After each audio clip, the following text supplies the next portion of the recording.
and I can see my own silhouette. I'm getting stronger, step by step. The clock is ticking, but there's no time for regrets. I've been flying from town to town, from London to Taiwan. I've been all around the globe, trying to protect your soul. We are heroes tonight. We will fly above the sky. We are heroes tonight. Yeah. We are heroes tonight. We will fly above the sky. We are heroes tonight.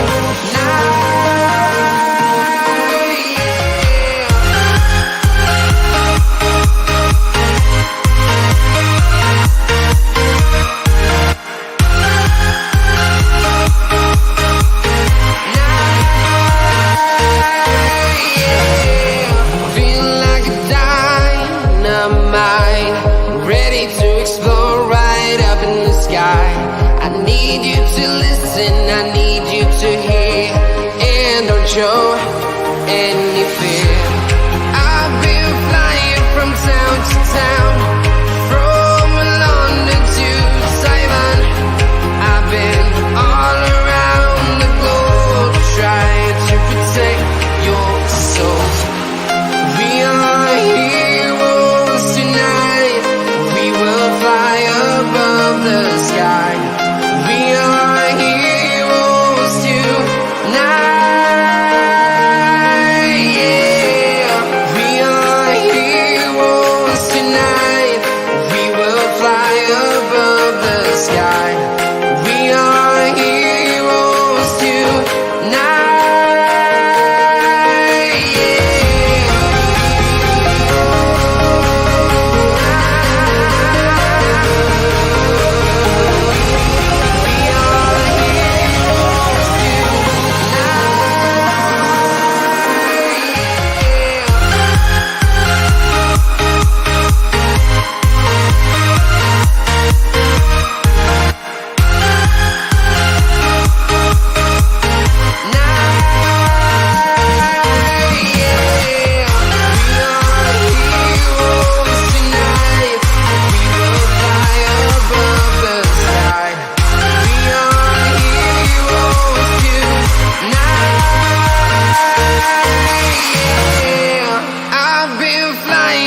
Town to town, from London to Taiwan.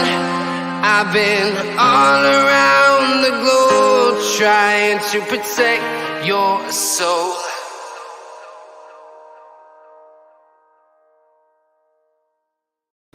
Hello everybody, welcome back to Home of the World Football Podcast, and as the autumn months come to us, Dr. Tristan's in my room. Yes, we're back to the good old doctor's in my room, because the autumn months are here to talk early. So everyone, hope you're doing very well. Hope you all had a happy weekend. Some sort of football. So let's get into goals. I can barely hear you. That's your fault. It's not my fault. It's yours. That's your fault. Your technology's messing up today. It could also just be my connection, because I've got the internet off a plastic bag. Everyone can hear me okay now, yes? Yeah, all good. Okay, so thank you. So everyone for tuning in. Hello, Yeti boy. Hello, welcome to the channel. Good evening, everyone. Hope you've all had a terrific weekend. A big hello, Monty. How you doing? I will reply to you on WhatsApp. I will get back to you on that. Don't worry. Hello, James. Good to see you too. Obviously, we'll talk about Everton. Obviously, Everton not doing too bad. I do apologise for breaking up. Don't know what happened. Probably just bad connection as always. And Prince of Darkness again. Yes, I actually might. I might just need to. Actually, might buy him up. I think for this year, I do think I actually might need one.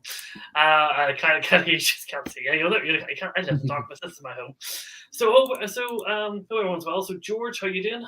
Keeping well? Yeah, very well, thank you, Josh.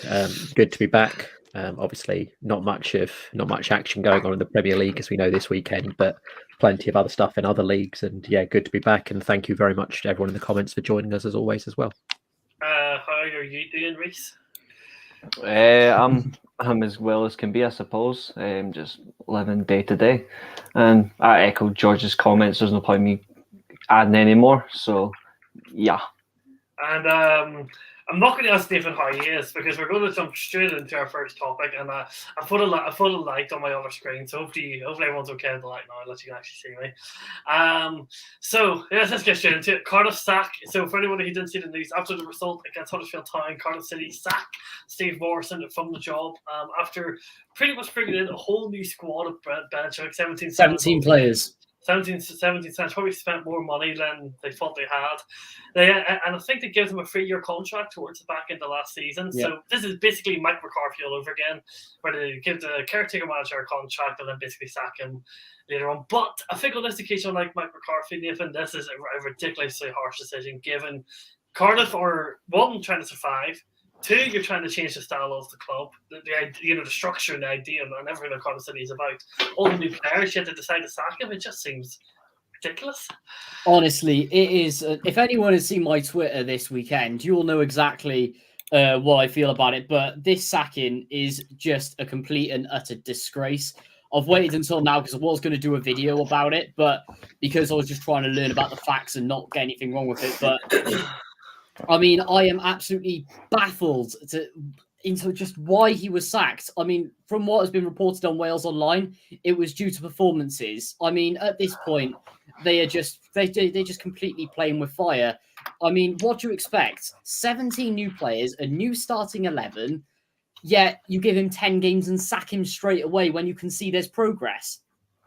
What do these absolute morons expect from upstairs? It's just completely ridiculous. I mean, we were okay. Relegation is never an option for Cardiff City, in particular in the Championship. Premier League, different story. But I'm sorry, it's just a complete and utter disgrace. And yes, it was going to take time for it to bed in, and then we push on later in the season, and we were happy to give time for that. But to pull the plug on it straight away, I'm sorry, it's just absolutely appalling. And for me, there's only one lot to blame, and that's the idiots upstairs.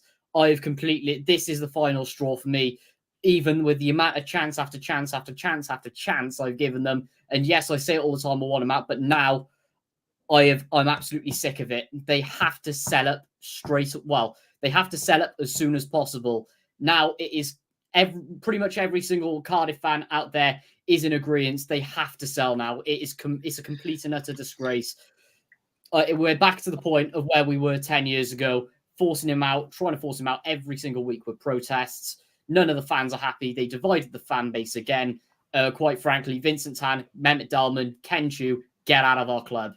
It is ridiculous. There's a lot of things I want to digest here with you, so there's a couple of things I do want to ask you. I'm sure the viewers will be interested to know.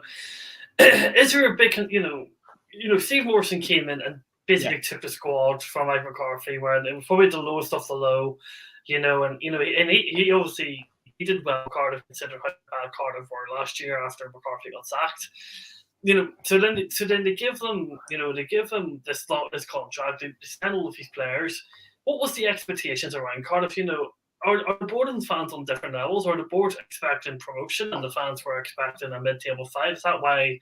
Is there different expectations, or is it just pure idiocy? Because is it like, are the Cardiff managers Cardiff board expecting managers to come straight in, and managers to come straight in and next minute you're fighting for relegation? Is that what they're expecting when the fans know what the reality actually is?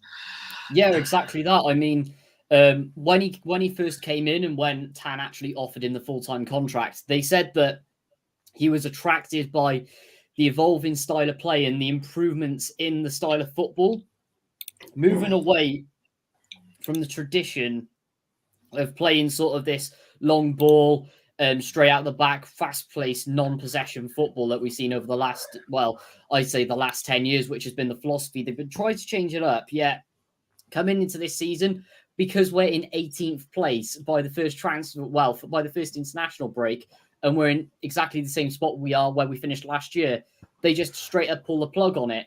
The thing is, there is absolutely no communication between the board level and the fans. In fact, it doesn't exist. It is that bad.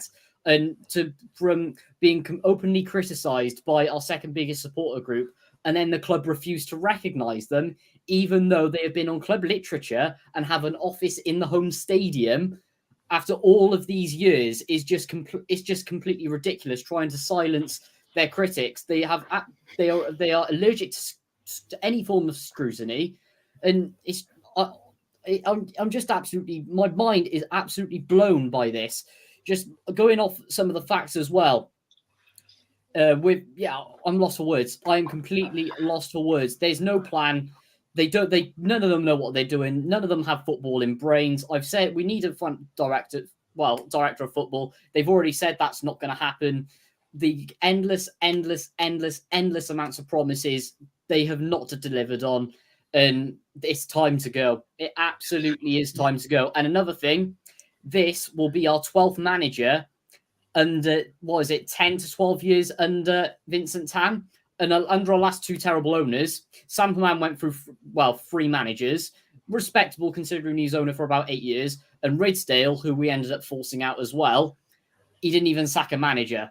It just goes to show the absolute lunacy of the clubs being run. And to top it off from that as well, the Supporters Club did a survey of things that fans want in the summer. The Cardiff board rejected every single idea that was put forward. It goes to show. It's disgusting. And just to kind of the big question that kind of Terence asking and what James is asking is, Steve Morrison probably would have had a big part in these 17 players that came in. There was he wanted to be just Cardiff wanted to change the style of football at this moment. I think they want to see growth of a club. There's when you look at all the managers that have been linked, you got apparently Neil Warnock returning, Sean Dyche, Chris Hughton, Tony Pulis. It's like, why sign all these 17 players? Why? Oh, That is. I think Josh has gone. I think I quite know what he is referring to there, but I honestly don't understand the decision. Like, why back him in the summer? Allow him to bring 17 players in, even just find £2 million out of thin air that we clearly don't have, bearing in mind that we have all this debt, which I've constantly spoke about on this channel, and then you give him 10 games and sack him when there is clear progress and it's actually going well. We just need that time. It's just ridiculous. And in terms of manager, out of everyone who's been linked, I don't want any of them. I do not want any of those managers at all. And in fact, there's only one thing I want now, and the owners. I just want the owners out. That is it, quite frankly. And yes, they put Mark Hudson in charge, ex-club captain, got us to the Premier League. But at the end of the day, if they're stipulating that they sack Morrison based on performance issues, then why didn't Ramsey and also Hudson go part of their coaching staff as well? Because if performances weren't up to their standards, then they would have been to as much blame as Steve Morrison. It's just completely outrageous. If they give the permanent role to Hudson because they're just going to go with the cheapest option, after all, Morrison was the least paid manager in the whole league, then we're just going to straight up get relegated at this point. It is completely ridiculous. If you give this Mark Hudson guy the job, it's just like Mike McCarthy and Steve Morrison. Yeah. Again, he'll go for a good period. He'll struggle, get sacked, and it just goes on. And like, there just seems to be no plan or time or patience or any. It just seems like it's just like you're kind of hoping you're somehow in a miracle fight off the promotion, and that's it. Other than that, it seems like there's just no ideas for the club whatsoever. Exactly. It's because they straight up don't know what they're doing. When they first came into the club, we were pushing to get into the Premier League. I think we had from about 2006, 2007, we were finishing in the top half and finishing in the playoffs every single season, bottling promotions, the lot. Obviously, then we nearly went out of business, so we forced out Ridsdale as owner. In comes Vincent Tan, always hunky-dory at the start. As soon as Jones bottled that playoff semi-final against Reading, and boy did he bottle it, he was out the door straight away, which in the end turns out to be a great decision. And then that's what they expected when they first come in. But now, after all the catastrophic decisions that they have made over the last 10 years, and just the constant racking up of debt, the lack of promises that they promised, new training ground that hasn't happened, just falling out with loads of club legends, falling out with members of staff at the club, in particular our club announcer, our supporters club, and it's just. And now we're slowly fading towards relegation battles and falling down the league, which the club are like, oh, we shouldn't be in this position. Sack manager, sack manager, sack manager. And we haven't had a stable manager for nearly 5 years. Well, we've sacked a manager every single season to this point. It's ridiculous. George, can I bring you in? Do you have any comments on the situation at Cardiff City? Bring it on, bring it on. I sort of agree with what Nathan's saying in terms of it just seems that there is a lack of plan.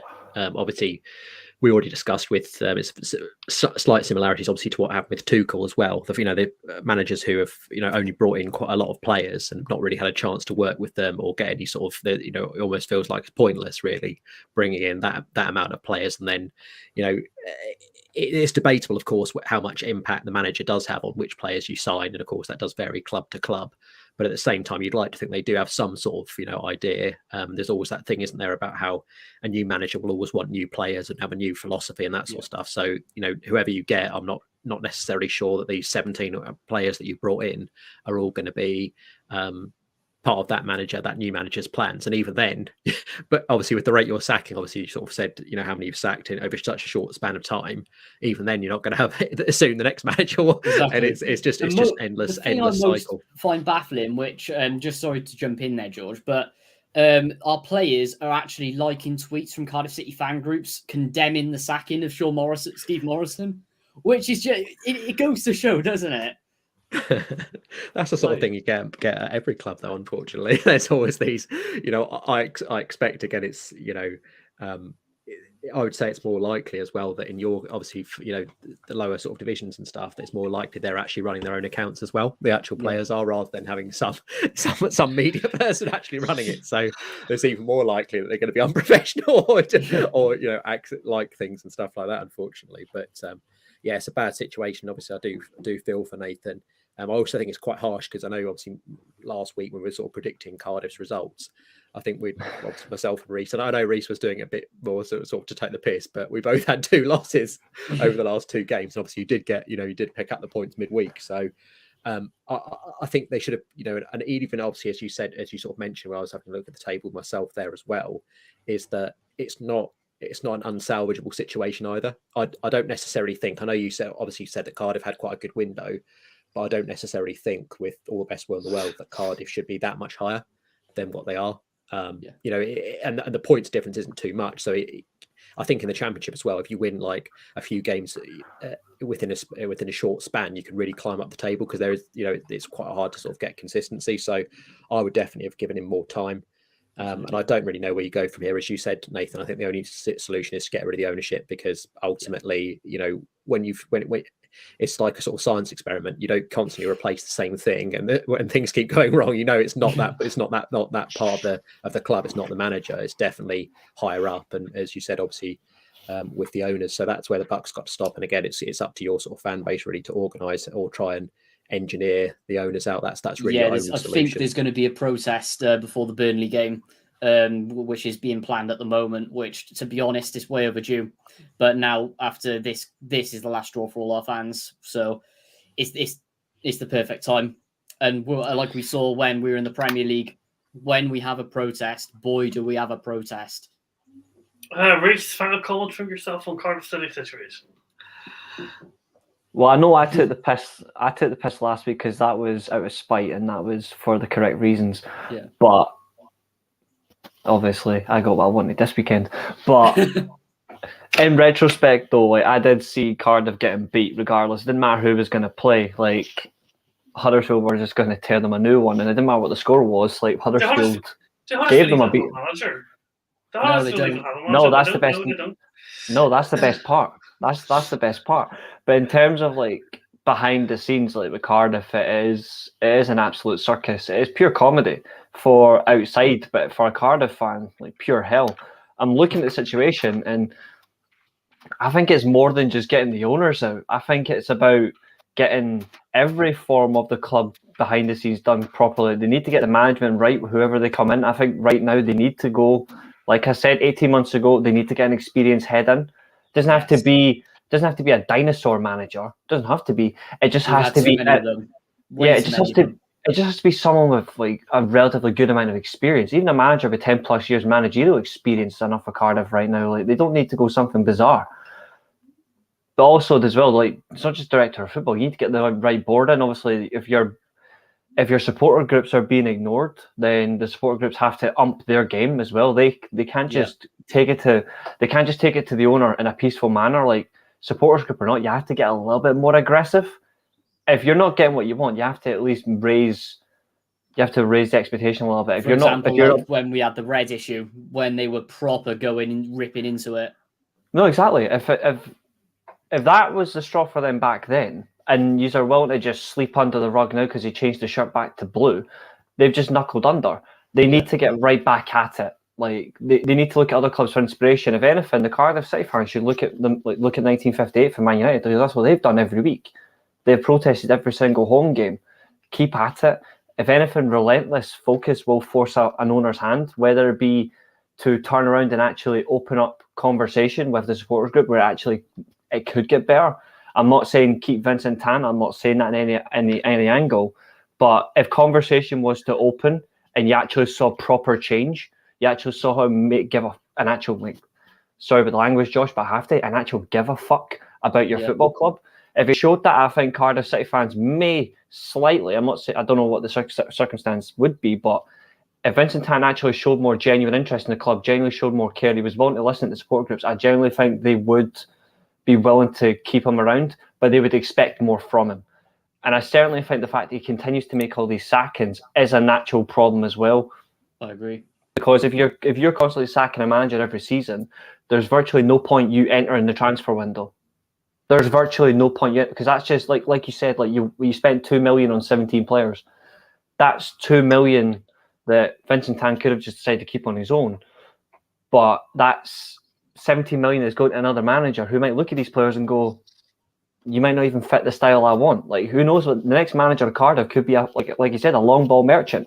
It could be somebody who likes possession, short play football. It could be somebody who likes a high pressing counter attack.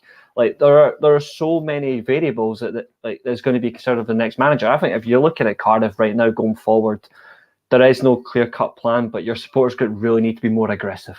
Just in my opinion, they need to be more aggressive trying to get any form of conversation with the owner. Because if you're just going to have a laissez-faire attitude, you're not going to get anywhere. You need to be more aggressive. Exactly, and I think the 10-year boycotts that a lot of our fans have been having haven't happened either. I mean, if you look at our attendances now compared to 10 years ago, we were averaging 25, 26 a game. With the boycotts after the red, because a lot of fans are still refusing to come back after Vincent Tan, we're now averaging 17, 18 a game because of that exact reason. So I think we need a proper protest game like we did against Liverpool all those years ago, where everyone lobbies into it. They get the police to close the roads like we did, push on a massive protest, and then also do the "We'll always be blue" again. Turn the backs, do the lot that we did back then. I don't know what more you can do, realistically. I think expectation and deliverance is totally different. I think that's the only thing. I agree. Right, so let's move on and let's talk about a manager who surely is sacked in international break. It is Brendan Rodgers. Obviously, we did speak about him last week, but yeah, another thrashing for Spurs. Another thrashing from Leicester, or to Leicester from Spurs, 6-2. Now, obviously, 2-2. Leicester were well in the game, but a second half collapse. And Heung-min Son comes off the bench and scores. Probably the easiest hat-trick he'll ever score again. Look, we spoke about Brendan Rodgers last week in detail, but he has to talk about him again. And George, surely.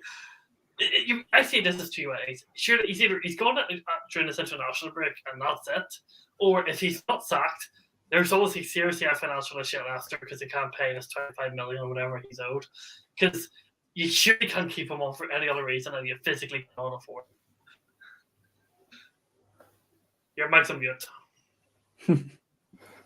I think for ultimately it's probably about it's starting to get to the point where he's got to go. As you sort of said, there might be a financial issue with getting rid of him, but as it stands, Leicester are still, hemorrhaging goals. I think there's obviously certain players that aren't performing as well as they previously did. And yeah, I think it's time for a change in direction. Not only that, but I was quite interested to know that James Maddison has actually got quite good goal contributions recently over the last sort of calendar year. His goal and assist rate contributions have actually been very good. So you've got a player there who's amongst some of the best in terms of those contributions, but you're still losing. You're still got obviously losing with terrible results, and you can't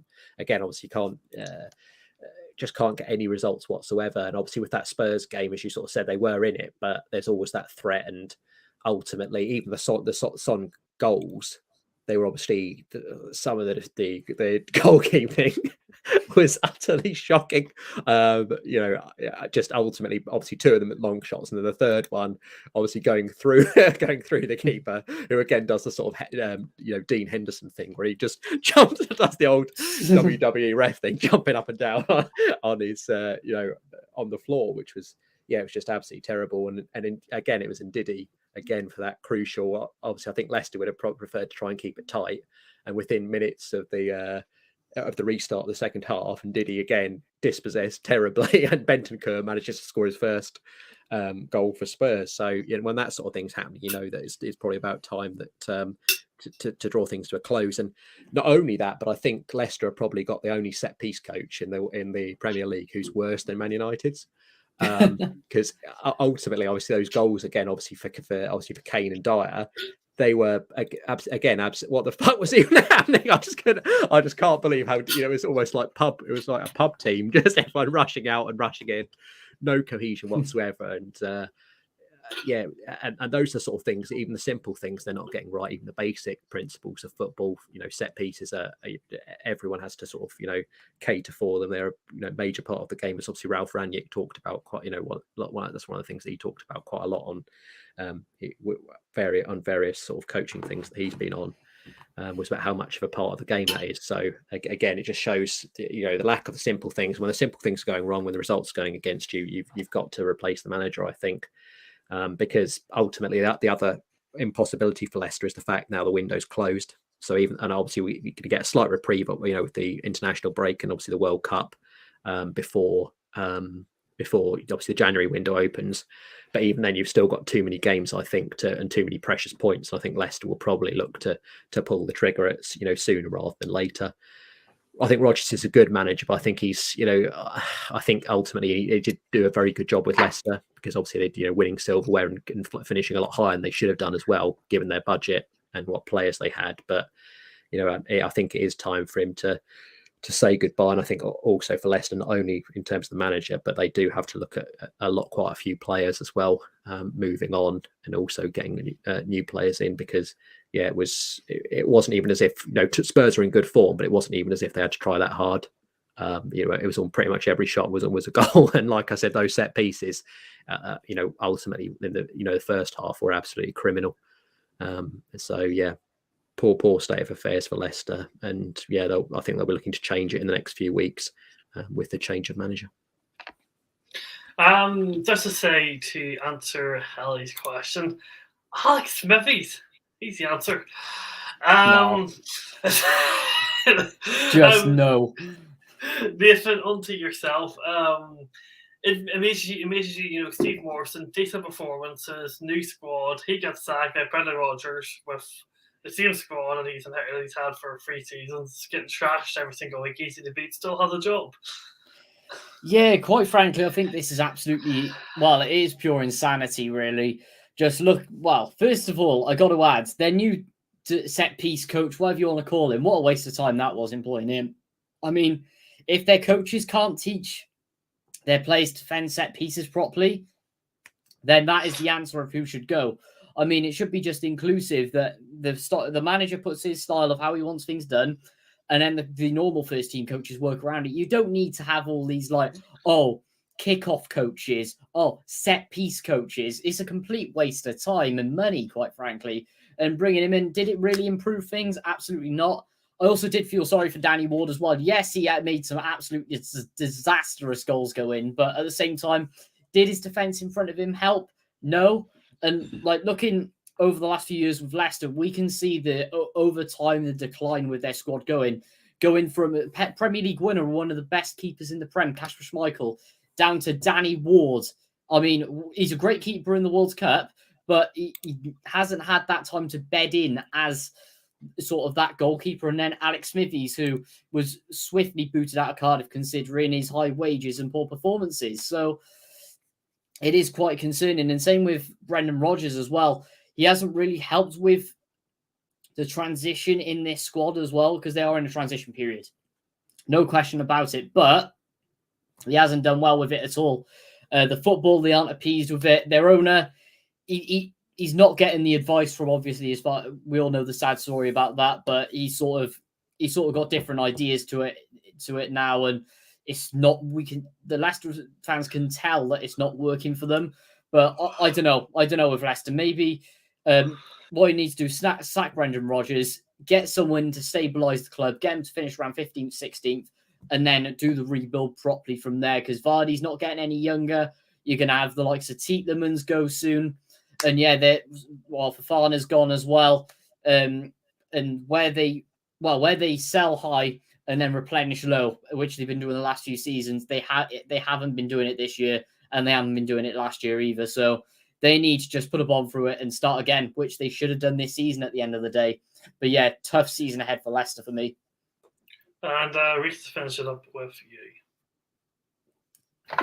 For me personally, I don't think Rodgers is going anywhere. I don't think he will. I think he'll be close to lasting the season, and that's not because I don't. Do you think Leicester are financially ruined? I think there's something there. Yeah, I mean, they've now been given the go-ahead to increase the capacity in their stadium and all that, but I don't think there's anything significant there for value where they can pay him off. I think one thing that could happen is, like I said at the start of the summer, and obviously when we brought the podcast back for another remarkable season, I did say that Brendan Rodgers' heart is no longer in the job. I don't think his heart's in anymore. I think he's mentally checked out. I think the player... Sorry to interrupt, Reece. It's sort of like what he had at Celtic, and same with Swansea as well. He's got to the point where he can do as much with that side as possible. When it comes to rebuilding, for example, when he got Swansea to the Premier League and then got onto the limits of where he could, got him in a good mid-table finish, and that rebuild was in sight, didn't want to do it, ended up leaving for Liverpool. Same with what he did as well with Celtic, treble. He basically couldn't do anything further from there. Just leaves for Leicester. Same with Leicester now, gets them into Europa League, misses out on Champions League twice. Squad is aging, lets half their players go, and when their main key to the tools, so Jamie Vardy, when he ends up retiring, and also when Tielemans gets sold, then he doesn't know where to go forward from there, or who to sign, or how to develop it. So there he goes again. Yeah, exactly. I think either the players and management around him, because I don't think they can afford to sack him, will make it absolutely miserable for him to leave, where he decides to just walk out, or an offer comes in for him. But at the moment, there aren't any clubs looking. I think, depending on what happens with Gerrard and Lampard, depending on how things go at Everton and Aston Villa, I think Brendan Rodgers will be one of the first candidates to get out. I think he will be one of the first few.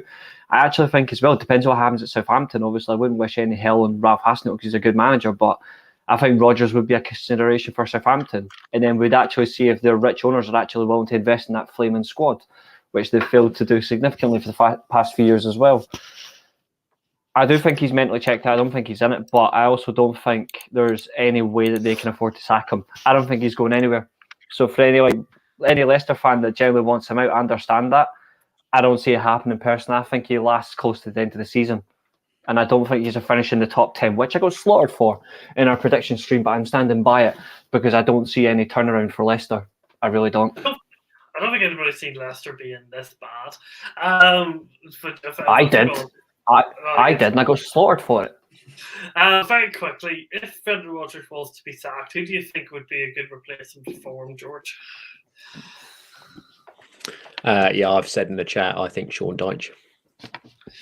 Mainly because I absolutely love Sean Dyche, because of what he represents and the absolute scenes of his football and And I think him and Burnley were sort of like, they were sort of marriage made in heaven. But it's quite interesting to see what he does with, slightly better players. You'd Is think he not anyway. is he not the Bournemouth manager now, Sean Dyche? Is he really? No. Who got the job? Because I heard he got linked to it. Or is this like a past job? Because it was an interview or something I seen. It's still Gary O'Neill at the moment. Still Gary O'Neill. It's just because I seen there's a video on YouTube with like Sean Dyche. He was talking about like Burnley or something. He's like, "Oh, we could have stayed up," and then they mentioned Bournemouth. I was like, "Are you getting linked to the job? Or are you in the new manager?" I was like, "Okay." I still stand, but you're not getting Thomas Frank. I don't see him dropping from Brentford. I've already said it before. I think the smartest decision is a manager that got booted out of a club where it's difficult to actually achieve any proper success on a consistent basis. No, Pochettino. Yes. I've said numerous times. I've said numerous times. I think Pochettino would actually be a wise shout for them because he's not going to demand big wages, but the only success that PSG crave is the Champions League. So you could win 15 league titles in a row. You can win 15 French Cups, but to the French club's owners, it means fuck all. Like all they want is the Champions League. So if anything, limited to no budget, I should say, an owner who is willing to give you time, I think he would be a wise move. Another one as well, give or take. Big Sam? I would. No, I don't think it would. Just because it would be great to see that club suffer even more. Ange Postecoglou, I think, would actually be a good shout as well for Leicester because he plays similar football to what they like. They like the possession football. I think it'd be good, and obviously it would drain Celtic even more, make me happy. His defence will get torched in the Premier League. No, I don't think so. I don't think so. I don't think so. I think like the way his teams play, like his defences are good. The problem is he plays such an aggressive style that demands so much output of energy and stamina that if you are physically drained, you're going to concede goals. That's how they've conceded like sloppy goals. But if you look at how they play football, pains me to say it because they're scum of the earth. Like they are actually a very good football inside, and I generally think he would actually be good for Leicester. And obviously Celtic would suffer, so it'd be beautiful. But I generally think for them, Pochettino, Postecoglou, I think would be wise moves for them. I don't think they should go for Sean Dyche. I don't think Leicester could actually want to go back to a style of football that is considerably boring. But if it means improving defence, then I can see why George has suggested it. I don't think it's a bad shout, but if you're a Leicester fan, you wouldn't want to go near a boring defensive style of manager. You want to be a bit exciting, for fuck's sake. Or Nathan, who do you think? For me, it's a difficult one. I don't think Sean Dyche is the answer because it will the complete style of play overhaul, and I think it will take time for him, but it'll push him too low to the relegation spaces, and I think he'll just be sacked in a few months. For me, I think he'll just have to be a manager. I reckon from abroad, definitely, or if you can, Pochettino, but it really depends. A lot of the Leicester fans can't see it happening, but it's a good shout. It's like Rafa Benitez is as well, but for me, definitely a manager from abroad. I think that wouldn't be a bad shout, actually. I mean, I know he got slated for his time at Newcastle and his time at Everton, but obviously that was pure comedy. But if you actually think of it, if you want a manager who has proven himself at the top level and he has worked within means, and he doesn't have a great style of football, but he has a style of football with better players, you actually see tangible results. I think Rafa Benitez might actually be okay for Leicester. It's just, would they be willing to back him? I don't know. And obviously, you've seen his last couple of jobs. He's been paid good money. I don't know how that would factor at Leicester based on wages. I don't know, but It's not a bad shout either. James obviously mentioning Rafa Benitez. It's not a bad shout. Right, so moving on to a manager who is maybe starting to feel the pressure. Bruno Lage at Wolves. Obviously, Wolves sit just above the relegation, so 6 points from 7 games. Maybe you take just on City from their result away against City. City are just unbelievable. But, Wolves normally against the big size should have been a fight, and this Wolves team has changed a lot since they joined the Premier League. It definitely has weakened. This Wolves team is nowhere near as strong tactically or squad depth as they were when they first got promoted. But at the same time, Bruno Lage is struggling to get results, and he struggled towards the back last season. George, is Bruno Lage starting to too early to say he should be sacked? Do you think, questions are going to start being asked from the Wolves fans if things don't improve? Yeah, I think it might be slightly too early for that. He's still, I don't think results are so bad that he would be considered to be sacked. I think, with Wolves, I think that they're one of those teams again who do have these patches where they're either obviously grinding out results and doing very well, or not so well.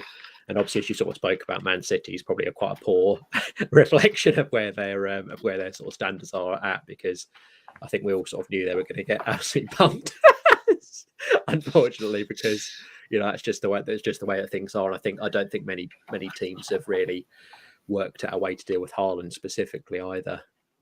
So I thought, which I still don't understand why they haven't either, because I don't necessarily think that it's as difficult as they're all sort of making out. So we'll have to wait and see on that one. But yeah, I think for Wolves' point of view, they're still. I still think they're going to be okay, and I think you will see an upturn in results. But again, it's what I'm going to find fascinating this particular season, because I don't think we'll ever have it again. Well, hopefully we won't have it again, because I like my summer World Cups. But I think with that World Cup, obviously in the sort of halfway through the season, that's going to provide a nice stopgap. So that might be where certain clubs think, take a pause and then try and see how things develop. So it might be a stay of execution, so to speak, for quite a few managers. For them to sort of have a bit extra time, and obviously certain managers again and certain players will have advantages over that World Cup period for their clubs anyway, because of course they won't be going. So of course they won't be able to pick up any injuries. They'll also be able to work with their respective coach. So yeah, it's going to be extremely interesting. But I think for Bruno Lage, I think he's going to be safe at least until after the World Cup, because there's so few matches left. Although October, obviously, as we know, is very busy. But I still think he'll be fine until at least Christmas. So yeah, too early to really talk about him being under true pressure for being sacked. Dan, if you disagree or have anything to add to that? No, I mean, Doug put a tweet about this yesterday actually, and I did reply to it as well.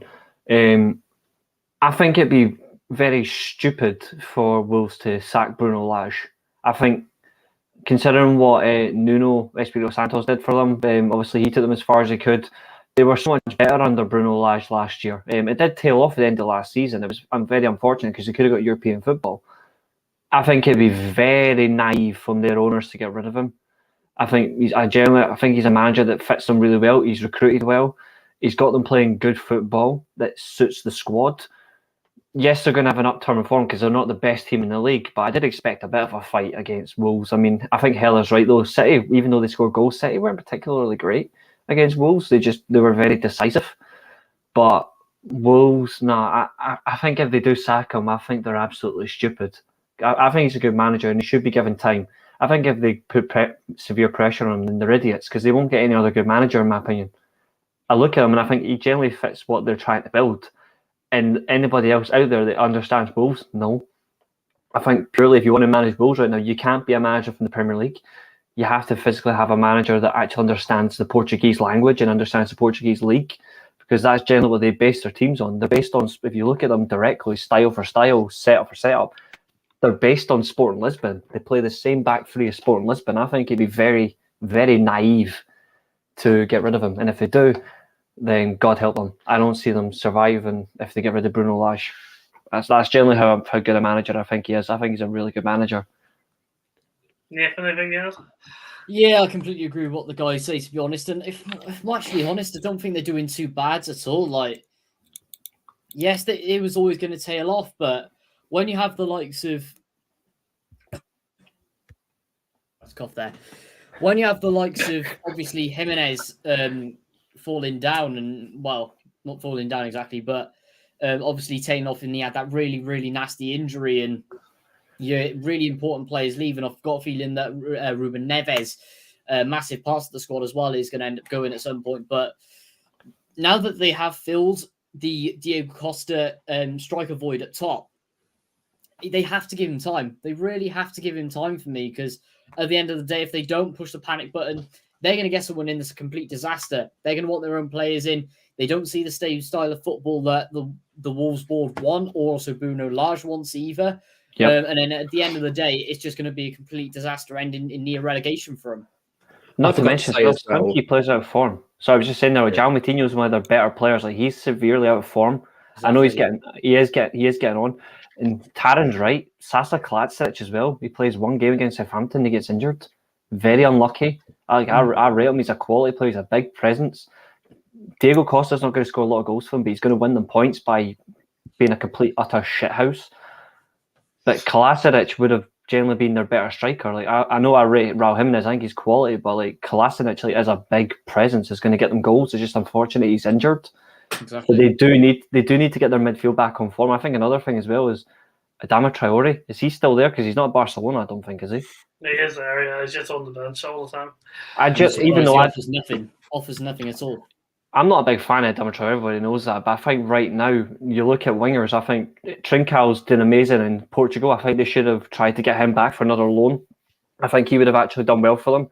Neto's not in the best of form. Podence is drifted completely. I'm shocked by that. They need to get their players back into form. I also think as well, with selling Connor Cody to Everton. Like I know I said Connor Cody would be really good for Everton because it's a classic English centre-back and it fits them well. But look at Wolves since they've left. They've lost a massive presence. Yeah, I suppose. Like not particularly great player, but I suppose like his experience is definitely crucial.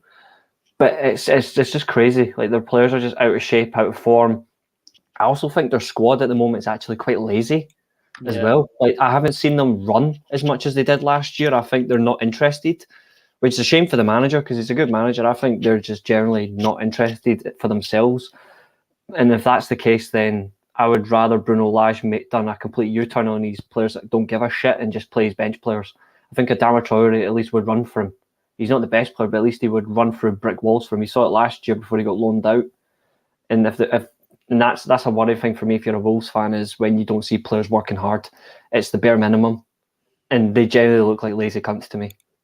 I think the last thing I was going to say as well, Josh, just on Wolves, is that just building briefly on what Reece was sort of saying about mentality of them, was that Jose Sarr, there was quite a thing between him and Kevin De Bruyne in the tunnel just before the match, where he was sort of saying "go easy" or whatever. It almost seems so, as saying, "Oh, because of course the 4 goals." At the tail end of last season. And again, that I kind of agreed that obviously the tweet that I saw it on was sort of talking about how it's a terrible mentality. And I completely agree. It's almost as though they'd lost before they'd even taken the field, because he's already saying, take it easy, or, go easy on me. That's the idea of that that's the reason we have these sort of sports psychologists, and they've sort of paid all this money, and that's why all these clubs employ them, is because they experts in the fact that how much the mental game plays an impact on the footballing one. And again, it's a terrible sign of a weak mentality for me. I totally agree with that sort of tweet of just sort of admitting vulnerability before a ball's even been kicked. It's almost as though you've lost before it. So for me, that is just sort of what Reece was saying as well, is that's just another indication that potentially the mentality's there, because we do know, I mean, all of us know that Wolves do have some good players that obviously have been listed. So yeah, I think the mentality might be something that Lage has to work on with them as well. Yeah, I think another thing as well, which is quite alarming, is I think all of us last year that I can remember, all of us had Jose Sarr as our goalkeeper in Team of the Year as well. I think we all did, because of how amazing he's been. Apart from you, because you're blind. But that's okay. That mentality as well is terrifying. That he actually did admit that comment. Like if that's his mentality as well, it's quite worrying. Where he's just decided, take it easy on me. You're a top goalkeeper, played for a team that finished in the top 10 last year. They're not there to take it easy on you. If that's what you want, then go and play in the National League Vanarama. Moving on to another club, West Ham. West Ham really struggling at the moment. European-wise, they're doing okay. Everyone are playing Conference League teams. But in the Premier League, things are looking ugly. And, Thomas Schuch hasn't really shown up. Caval's not been that great defensively. Fabianski's not been great. Antonio's not been great. This West Ham kind of lost their whole core and structure. And, just nothing's going well for them. I thought they were quite poor yesterday against Everton. I thought Everton deserved their victory, and by quite a mile too. I'll start with Nathan on this one. What do you think this is? Do you think is it the lack of new faces? Is all this football starting to catch up on the very thin West Ham squad? Is David Moyes getting figured out? What do you think's going wrong here at West Ham? it's all, things probably will turn at West Ham. Right now, things are ugly, and this is backdating to the back end of last season as well. You take a European run out of it. This has been ongoing for a few months now. It's a difficult one for me because I think there's a lot of aspects to it. I think, in particular, because the amount of football they've played for the last 2 seasons, and now being in Europe last season again, the amount of games on a really thin squad where they're relying massively on your Rices, your Bowens, when you got your main star players, but there's not a lot of good depth in there as well. And when you play good players gets exhausted and injured, there's no one else that you can rely on that is up to their standard, really. And not only that as well, for me, there's no blame to go on David Moyes at all. You can see what they're trying to do, but when you actually watch West Ham, you can see that they are disgustingly out of form and that they need the time to get their confidence back. I think a win for West Ham will get them back up there. They just need to get their confidence regained badly. Give it until after the transfer window, give it until after the international window for me. Get them a game against a Bournemouth and Nottingham Forest, who are badly out of form as well. Give them that game, or even a Leicester, get them that confidence back up to where they were. Maybe, in theory, they should have made a few signings, but under Golden Sullivan, that wasn't going to be the case. But I think with this one, it's just time. And Moyes is not a thought for any of it for me at all. Georege in agreement? Yeah, I think they've got a few players who are badly out of form. I was actually just rechecking again with regards to Jared Bowen, who unbelievably, obviously you guys won't really care, but because you're not English, but he is in your England squad, yeah. That was one of those things where I was just like, what the fuck? Yeah, again, Southgate. It's quite amazing, really. I think Southgate often seems to pick players who have done well for him in the past. Obviously, in the case of like Maguire and Shaw, who haven't really been getting minutes, but obviously Bowen's quite a strange one, particularly compared to Sancho, who's actually, anyway, sort of watched a lot of Man United games this season, knows that Sancho's actually been very good for us, not only in terms of sort of general play, but obviously with goal contributions. And I was quite interested again, obviously, with because I think Bowen is sort of symptomatic or emblematic of what one of the issues with West Ham, which is just lack of threat. His sort of statistics for last season were 36 games played, 12 goals, 12 assists in the Premier League. And currently he's played 7 games this season and reputation over quality. He's got currently he's got obviously 7 games played, 0 goals, 0 assists, which, compared to that obviously should already have at least 2 or 3 by that margin, by this sort of efficiency it was showing last season. So I just think it is that sort of lack of goal scoring threat. I think defensively, obviously they were found out, and ultimately Everton. I think obviously both Reece and myself predicted a 1-0 win for Everton. Last week. Because we just know that Everton are sort of good at grinding out those results at home. And it's when the chips are down against quite a poor team, Everton are somehow going to obviously score. And again, West Ham did have opportunities, but it's just that lack of cutting edge, lack of goals. Obviously, I know a West Ham fan at my work, and he keeps on moaning about it because he's like he sort of feels like Moyes has only got a set style, and now he's been found out, and there's just this lack of fluidity, lack of flexibility that Moyes is sort of showing, and I feel like that is his sort of stubborn streak. What I did find funny, just as my final sort of thing on West Ham, was obviously that thing where he was called Moisey. I did find that incredibly funny, and the way he reacted, like someone had shot him or something. It was quite funny, but I think that just shows that he is, he's becoming quite heated. I feel like he's, he is feeling the pressure. He's one of those managers again who's, I don't necessarily think he's got the threat of being sacked at the moment, but I feel like he's someone who's, again, a bit like obviously with Rodgers, he's been very successful with the team who shouldn't necessarily have hit the heights that they actually did under him. Comparatively with their budget and player quality wise, but they have done, and now it's maybe things are getting a bit stale. And certainly, as I said to you, with my conversations with the West Ham fan at my work, that's certainly the impression that I was given from him. And obviously, he's a season ticket holder, so he goes to obviously all the home matches. And he was, as I said to you, he was moaning about the football he was seeing. So those are sort of my impressions of West Ham at the moment. And Reece. Yeah, I'm the same. Like everyone knows, like I like David Moyes. Like I want him to get the Scotland job, and Steve Clarke eventually gets sacked after the World Cup. In terms of like West Ham, like I don't think you can put so much blame. I think Nathan's right on that one, but then again, I do think he should take at least some of the blame because he is playing the same players. He's not trying to at least give a fringe player or a bench player an opportunity. I think in times like this where you're really struggling under the cosh, you should give someone an opportunity because you never know. There could be somebody on the bench who might be able to change a game for them. It could like nick them a draw or nick them a 1-0 KG win.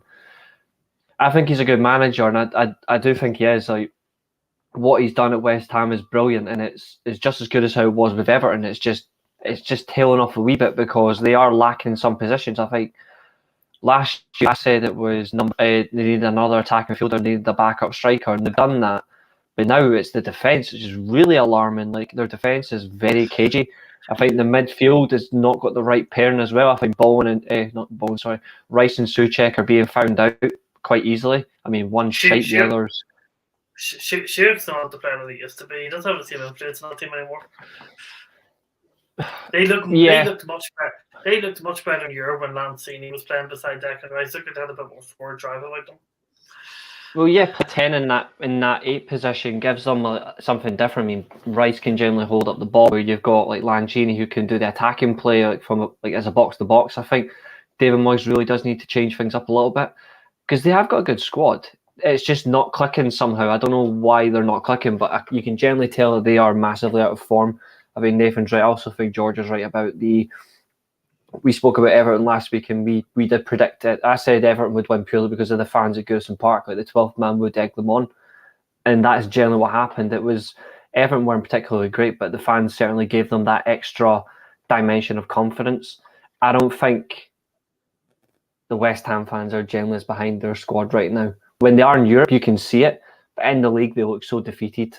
They don't look confident, and I think the fans, like for all that is, like I know that can be really hard to be criticised about. That's not all of the West Ham fans, because I know a few West Ham fans in my work as well who are behind Moyes. They expect things to get better, but even they admit when they've got to games as well, like you can barely hear the fan base because they're not as in click, they're not as in sync with the squad, and if you're not in sync with your players, they don't have any energy to take, like, because players feed off energy as well from the fans. We all know this.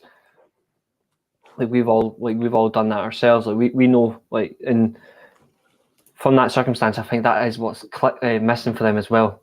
That connection between fans and the squad. It feels like it's disappearing for the league. They need to get that back because in Europe you can tell it's there, like, and it's so crucial for results. But I do think Moyes might have to make a few changes. I also think the system might not be working anymore. I know he does like to play the 4-2-3-1. Sometimes he's playing a 4-1-4-1. I think he needs to look at maybe trying something else. He needs to drop Jared Bowen as well. He is a half decent player, but he's not in the best of form. And I think the talk about him getting a big move in the summer has really affected him as well mentally. But then again, there's some players who thrive off that. He clearly hasn't, and I do find it funny that he's been picked to go to like the internationals over a player like Jadon Sancho who's actually in form. I think that's another thing as well. Like players who are not in form are getting picked to go places, especially for play for their country. For me, is another sign of complacency, and it's quite clear that some of these West Ham players are clearly complacent and not doing enough for the manager. And he hasn't recognised that. That's why he should be blamed for that. He isn't recognising this.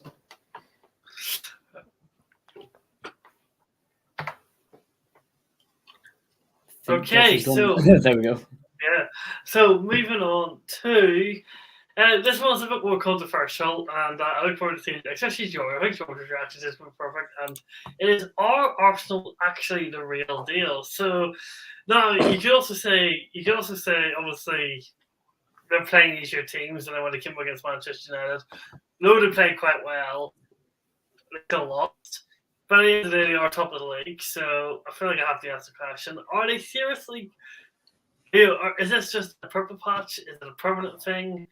What is it? I'm going to start with Reece. I'm going to go with George last year because I know George will have a bit of technical thing to say. So Reece, it's all over to you first. What do you think? Are Arsenal just against the easier sides, or are they maybe going to be up there coming into the season? I think if you look at the Arsenal squad, I don't think anyone can realistically disagree. They have got some really good players in that squad. There's about 5 or 6 players in that team that you would generally consider are good. The problem with that is when you see them get tested against a certain team, or they get that one tested opponent, they don't know how to respond. You saw the start of the season where they were scoring goals for fun. They were beating teams quite comfortably. They were dominating the possession. They were playing really well with the ball. They were playing well out of possession. But then they got one test, and coincidentally it was against us, which is fantastic, where they didn't know how to respond to our style. We are going to be that possession team over time, and you're going to see it better with us. But in that game, we chose to play the counter press. We recognised Arsenal were going to have more of the ball. So we played our quicker wingers. We put more intelligent players on the wide positions, and we had no main number 9. We played an inverted striker as the main 9 because we knew pace at the centre backs would cause them problems. Arsenal didn't really respond to that as well, and that high line was, I've said it before, that high line was suicidal. In terms of the squad, are they the real deal? No. Are they a good team? Yes. Are they lacking in certain areas? Massively. But what they do have, though, is a team that you can generally see. You put the 1 to 11, 1 through 11, they would generally get into some of the teams in the league, especially some of the better teams like the likes of Saka, Martinelli, Gabriel Jesus. Get into teams like, if you want a team like a midfield player who is just an absolute brute who will get stuck in but can pass a ball, Thomas Partey does get into most teams because he does give you that experience, although personally I wouldn't want him anyway. They've got some generally good centre-backs. I think Gabriel's actually a decent centre-back. I think Saliba, when he's not too busy recording people, is a decent centre-back. But you look generally around the team as a mentality, when they get properly tested, they don't seem to get over the final hurdle. And I think that is their problem. It's the mentality when they get tested. They had a good game against Brentford. I think 3-0 win. I thought Fabio Vieira was fantastic. He's a player that I do rate. I think over time they need to get more from him in playing position. I think they need to keep him playing as well because he's a quality player. I think, depends on what you think of him, I think Martin Odegaard's also a really good player. I think he's the key when he doesn't play. Like, I don't know why he gets so many stupid comments like towards him. I think he's a good player. I think he's certainly, when he's not in the field, Arsenal lack a creative dimension. And Gabriel Jesus, when he is scoring goals and he is making runs, it is hard to stop him. You can see why City did use him in key games because he won them points. But then there's other times where he doesn't deliver. And I think Arsenal really I think Arteta needs to pick his moments about what games he uses Jesus for. For me personally, I would use Jesus against teams that play the low block because he is good at drawing defenders out. Against better quality teams like your Liverpools, against your Man Uniteds, against Man City, hell, even against Chelsea, I think it's a risk playing Gabriel Jesus because he isn't going to get the ability to draw them out because the quality of defenders are much better. They recognise his game, whereas the lesser quality teams, they're not going to really respond to him quickly enough. That's why he's done really well in those games. So are Arsenal the real deal? No. But are they a good team? Yeah, they're a good team. Nathan, what do you think? Yeah, I've been really impressed with the performances of Arsenal this season. I mean, from their rebuild that they've been having ever since, also, of course, Arsene Wenger left, now it has really been impressing me. I mean, youngest squad, Saliba has been fantastic. Saka has been, well, when he's fitted in, he's been superb as well. Gabriel Jesus, the link of play with Martinelli, absolutely splendid. And they just need to keep pressing on with it. But at the end of the day, as a lot of you may have all seen the memes on Twitter, Arsenal, they take points from the poor and give them to the rich. They really need to sort out what they're doing with their game plan against these top 6 sides. I mean, they're going into anyone else in the league, they're going into with extreme confidence. But when they go into games knowing they're not the favourites, they just completely capitulate. And they need to, in order for them to stay in that first, second position and even challenge for the title, which we know will probably not happen because of Man City. But they need to find a way and find their perfect game plan of when they play these top 6 sides. Because at the moment, they're going to be losing every single game in any match that they're not favourites. I seen before George comes in. I just wanted to quickly say one thing before George goes. I was watching a little bit of a Luca stream last night, and He literally won, what is the best way for Arsenal to beat Tottenham? And I went, it's quite simple. If you want to beat Tottenham, you don't do what Man City try to do every single week in London, like when they go and get beat. Don't play the beautiful football against Tottenham. Just play very clinical, efficient football. Just go for the jugular. Don't play beautiful football against a team who aren't going to let you play the game. If you're going to play against the likes of Tottenham, for example, just go at them direct. Tottenham, if you go at them direct, you've seen it under the pressure with like their wing backs. They buckle.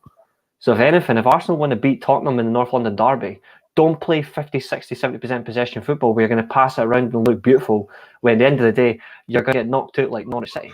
Just get the game done by playing efficient killer football. Two touch, free touch passing. That's all you need. You don't need to play 17 passes in a row and then go for the goal. Free passes, go for goal. That's all they need to beat up. That's all they need to beat Tottenham, in my opinion.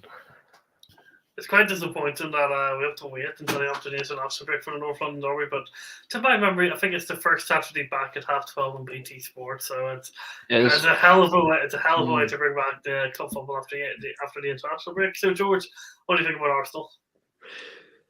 Yeah, I mean it does have the essence of a purple patch, but I was expecting it the bubble to burst actually a bit sooner than it actually. I think they've, other than obviously against ourselves when we were the better team. I think every other sort of game is it's a good points accrual by them, and of course you can't really argue with the fact that they're top of the league. I think they do play attractive football, but obviously Reece has sort of hit the nail on the head, which is the fact that they against the sort of top teams sometimes you need to win ugly. But actually, I don't necessarily think Arsenal have that in there. I think they sort of suffer from that same Arsenal thing that we sort of saw under Wenger as well, which is that lack of killer instinct. They were sort of like, as we remember under Barcelona, they were sort of teased for sort of being Barcelona light because, of course, they showed all that pretty football. But again, unlike obviously with Barca, with obviously Messi scoring as many goals, David Villa, those sort of players scoring all their goals. They never had that clinical nature. They were just constantly passing it around and looking to score the perfect goal. And I think they've still got that element of that. I think Gabriel Jesus really is an example of that. I've sort of said about him as well. I get obviously against Brentford as well. There are a couple of gilt-edge chances again that he missed, which again in other games, those are the sort of ones that you need someone to finish. And again, it was they were ugly sort of goals, but yeah, again, those are the sort of goals that you really do want to score more often than not.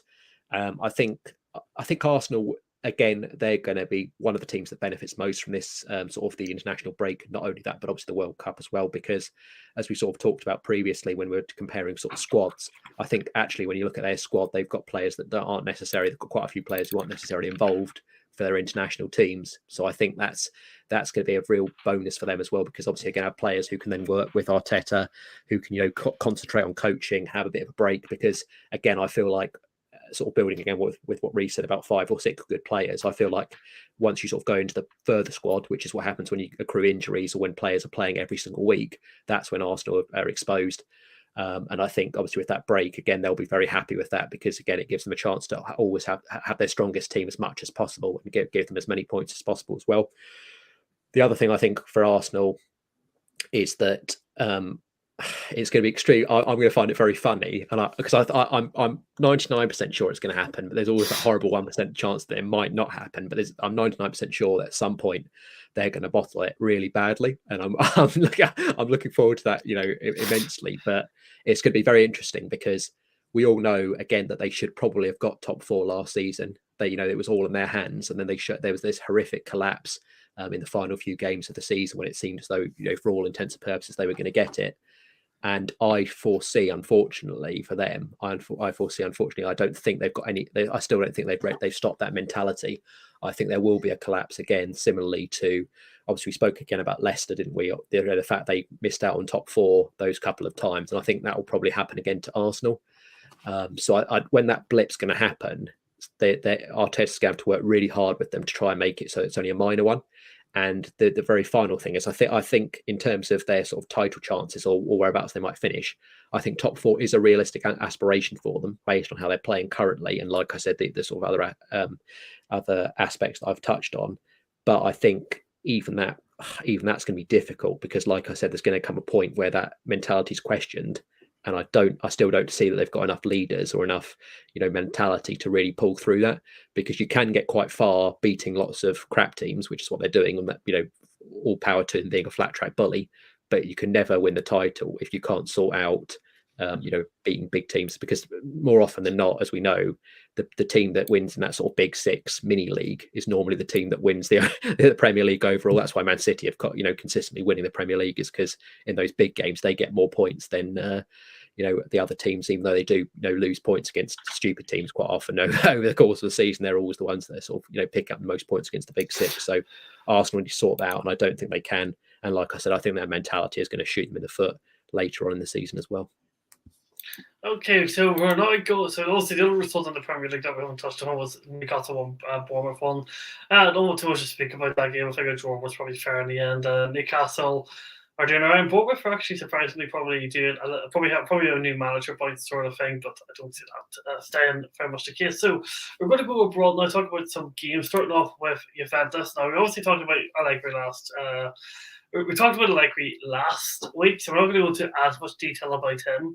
They lost to newly promoted side 1-0. Di Maria got sent off early on.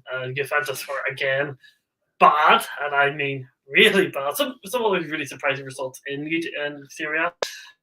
Udinese beating Inter Milan 3-1, which was a massive big result. Obviously, Napoli winning in the San Siro 2-1 against AC Milan, which we will obviously get on to as well. Roma losing 1-0 to Atalanta. Great goal by Atalanta. I don't want to worry about it. Joey Mourinho again receiving a red card in Serie A, which he's got a good total though. So let's talk about Juventus first of all very quickly.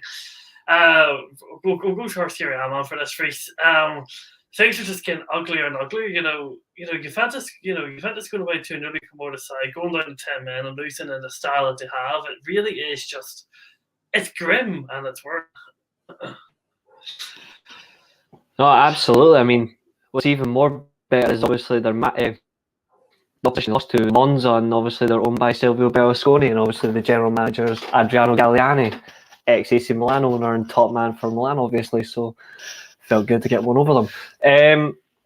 In terms of Juventus, I don't see them sacking Allegri, but that is going to be a long-term problem. Like they are in heaps of debt. The players they've got aren't great enough for a club of their stature. I look at it and I really do wonder what Juventus' long-term plan is. He is actually the long-term project manager in mind. I'm going to get stick for this, but I've already said before, I think the wrong decision was when they got rid of Pirlo and they brought back Allegri. I think they should have bared with him. I know it was his first job in management, but he was actually getting good results. They were playing good football in his system. They were playing a really solid diamond 4-4-2. But they've also lost key players as well, like letting go of Dybala. I've said it before, I don't care what anyone thinks of him as a human being. As a player, he's fucking quality. They're lacking his ability for getting goals. And I just look at Juventus as well. Like, they brought back Pogba, who's injured. They've got Di Maria on a 1-year deal, who's done fuck all. Vlahovic is working overtime. Like, he's going to be burnt out. They're playing Macha Pern in goal. Funny as fuck. And their back four is really, really poor. The fact they're now playing a 3-5-2 now is even funnier because they've not got any good defence. When they play a back four, they look slightly stronger. When they play a back three, they look all over the place. I think Kostic made a massive mistake going there. I said it last week. I stand by it. If you're a Juventus fan, you're worried. As a neutral, you're okay. If you're a Milan fan, Inter fan, Napoli fan, you're fucking delighted. But I'm looking at them as a whole, and I don't see any changes for Juventus, especially the way they played against Monza. Like, not just that as well, at full time, the fans were fucking berating them. The players were all standing there taking a verbal beatdown from the Juventus fans. Like, that says it all. And obviously, the Monza stadium, it's small, it's open, there's no roof. You're going to get heard outside the stadium, and they did. I'm looking at the long-term structure of the squad as well. The average age of the squad as well isn't great. Like, that's another concern. Like, it's going to have to replace some of the players, and it's big contracts again on players that shouldn't even be there in the first place. This is, for me, the second biggest club in Italy because I'll always say AC Milan are. But just in general, yeah, exactly. Allegri is, I said it last week, Allegri is ruining his legacy at Juventus. when he went there, he was winning trophy after trophy, title after title, European Cup finals. And I said it last week as well. Like other than Diego Simeone, a couple of years ago, you would think Allegri deserved a Champions League trophy. Now you think, what's this man actually done in football? Now, when you look at it, like it is so bad. I agree with the commentary as well. I very rarely agree with commentary, but I agree with the commentary last night. You look at it and you think, out the teams are going to fall at the top four. People were saying Napoli. I said, no, Napoli are finishing second. Juventus aren't going to get the top four. I think the top four will be AC Milan, Napoli, Inter, potentially Roma, depending if Roma can actually sort their act out. I'm just looking and I think Juventus are in major trouble. They are in major trouble. Just down very quickly, if you touched Roma, we're sort of stating quite well. I feel a kind of bad patch at the moment, struggling. Yeah. But a surprise package, Inter Milan are struggling. You know, they're really struggling at the moment. Fantastic. Defensively, they're a shambles and they're just not scoring enough goals. And Giacomo and Lautaro Martinez just aren't working up together. But on the other hand, the team that they lost to Udinese are looking really good. You expect them to fall off, but so far they're taking the league by surprise. Yeah, Udinese are playing some really good football. Like Udinese have always been a relatively respectable club in the league. They've always played good football. It's just they've never really had a chance to get close to any trophy. Like in recent years, they've not been credible enough. Like Atalanta are the team that everyone always says like they're the team you would think are going to be the ones that break the monopoly and maybe win a trophy. But Atalanta have flopped hard. But at least at the moment they're playing really well. But Udinese are definitely a surprise package, and they've got some really good players as well. It's a young squad. And the Stadio dell'Artemis is obviously a very strong stadium as well, especially with the home crowd. And it's no surprise that they beat Inter. Like, they didn't just beat Inter, they battered them for 90 minutes. I had that game on whilst I was watching the Milan-Napoli game. And I'm looking at it from start to finish, and because I had on the replay because it was an early game. Every time Inter had the ball, Udinese were at them. The wing-backs were pushing them. Like Inter Milan had no ideal. Barella is... like I've said before, Vlahovic, he's working overtime. Dzeko and Lautaro Martinez don't work. Lukaku, for all his work of being really shit, is missed.